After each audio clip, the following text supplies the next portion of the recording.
Assalamualaikum warahmatullahi wabarakatuh. Hello everyone, good morning. How are you today? Hopefully you are fine, happy and ready to join with my class. Okay, before we start our lesson, let's say basmalah together. Bismillahirrahmanirrahim. Then, as usual, I will explain our material in Indonesian language. Jadi agar materi lebih mudah dipahami, Miss akan menjelaskan sebagian materi dengan bahasa Indonesia. Oke?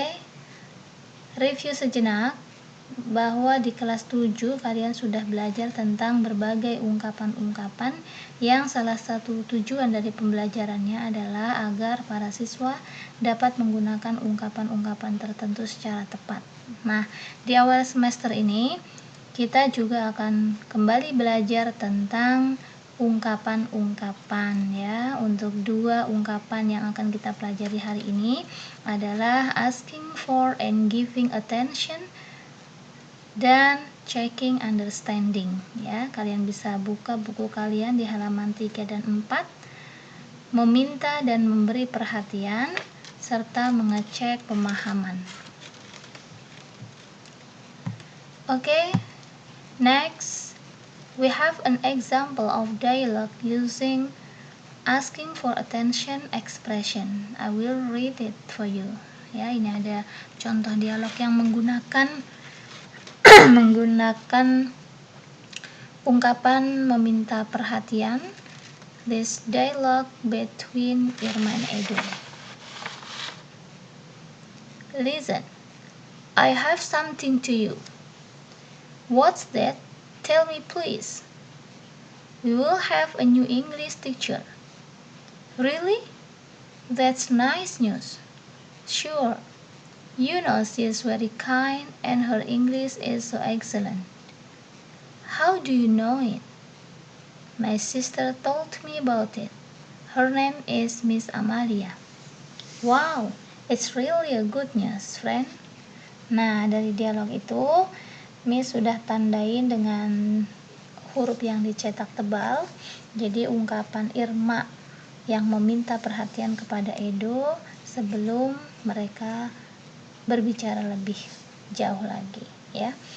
Listen, I have something to you. Itu adalah contoh Irma meminta Edo memperhatikannya agar Edo lebih memperhatikan apa yang ingin Irma sampaikan selanjutnya. Okay, next, the following are expressions of asking for attention. Jadi berikut ini adalah contoh-contoh ungkapan lain yang menyatakan meminta perhatian ya. May I have your attention please? Can I get the attention please? Excuse me. Stop talking please. Wait a moment please. Could you pay attention for a moment please? Nah, kalian bisa baca-baca lagi di buku kalian halaman 3 tentang meminta perhatian ya. Kalau ada contoh yang tidak tercantum di sini. Selanjutnya ada meminta perhatian, ada memberi perhatian. Nah, sekarang kita baca contoh ungkapan-ungkapan untuk memberi perhatian. You can open your book page 4, ada di halaman 4 buku kalian. Okay, I see you. Yes, sir. Really? How interesting. I know what you mean. Nah, itu contoh-contoh giving attention. Dan selanjutnya, like I said before, there are two expressions today. Yang pertama meminta dan memberi perhatian, yang kedua checking understanding, jadi mengecek pemahaman. Kita mengecek apakah orang lain paham dengan apa yang kita sampaikan ya.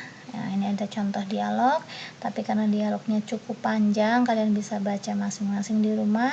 Yang pasti ada beberapa ungkapan yang sudah dicetak tebal ya. Pada saat kita belajar tatap muka, seringkali guru bertanya pada siswanya, any question gitu. Kalau setelah menjelaskan, guru akan bertanya, ada pertanyaan tidak? Atau paham tidak? Do you understand? Ya. atau sudah ada pertanyaan kemudian ditanyakan lagi, ada yang mau tanya lagi atau tidak, are there any more question, ya. Jadi itu adalah contoh-contoh bagaimana seseorang mengecek apakah orang lain paham dengan apa yang sudah dia sampaikan, ya. Terakhir, ini adalah contoh-contoh ekspresi lain atau ungkapan lain yang fungsinya sama, yaitu mengecek pemahaman dan berikut responnya. Kalau di sini ya, kita bisa lihat misalnya, are you with me? Nah, kalau responnya positif, kita bisa jawab dengan yes, I. Do you get the point? Yes, it's very clear. Ya, itu adalah contoh mengecek pemahaman seseorang, kemudian responnya. Ada juga contoh yang respon negatif, artinya menyatakan tidak paham, belum paham, ketika ditanya sudah paham belum, ya, dia bisa menjawab. Atau siswa misalnya ditanya gurunya sudah paham belum, gitu, setelah guru menjelaskan misalnya belum, maka siswa bisa bilang, no sir, you explained it very fast. Tidak pak, Bapak menjelaskan tadi dengan cepat, gitu ya. Itu adalah contoh-contoh checking, understanding, mengecek pemahaman, and responding, ya, responnya, respon ketika ada orang mengecek pemahaman ke kita. Jadi itu yang pertama, asking for attention, meminta perhatian, kemudian otomatis ada responnya. Dan yang kedua, checking understanding, mengecek pemahaman dan juga respon-responnya. Itu materi kita hari ini. If you have a problem or any question, you can contact me, ya. I think that's all today. Jangan lupa sholat 5 waktu, membaca Al-Quran, membantu orang tua, menjaga kesehatan, dan selalu berdoa. Semoga wabah corona ini segera berlalu sehingga kita bisa belajar tatap muka seperti waktu-waktu sebelumnya. Amin. Thank you. Have a nice day. Wassalamualaikum warahmatullahi wabarakatuh.